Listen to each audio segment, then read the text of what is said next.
pa-feeling rich dito sa YT, sa social media. Yun pala, yung feeling nila na maka-afford sila, yung feeling lang nila yun na maka-afford sila. And personal, saan galing yun?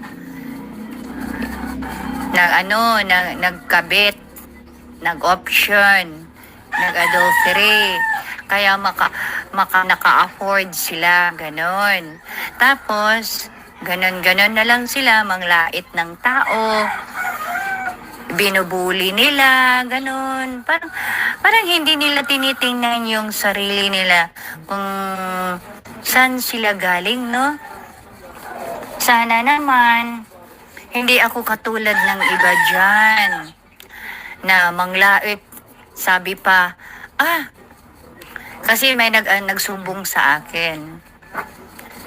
3 tao nagsumbong. Tapos, hindi pa siya maniwala na, walang nagsusumbong sa kanya. Siya talaga yung hi. Yun ang mo. Yun ang nasa kukuti mo. Yun ang iniisip mo. May mga may mga friend ako.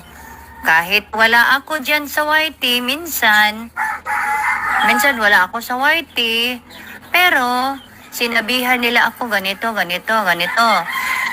Next time, kung mag-gossip ka sa akin dun sa ibang tao, siguraduhin mo na hindi siya nag-stab back sa'yo at dito siya sa akin nagsasabi ng kung ano-ano ang pinagsasabi mo tungkol sa akin.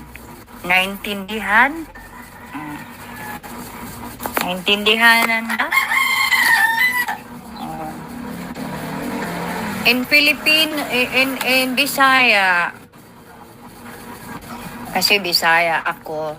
Sa Bisaya pa, kung manglibak ka dito sa imong friend kuno, o kinsa man lang diya nga nidako ang imong salig sa ilaha nga dili nila i-scattered sa laing tao, isigurado lang kay kadtong tao nga imong gishiran nga nanglibak ka sa kuha, pag turn around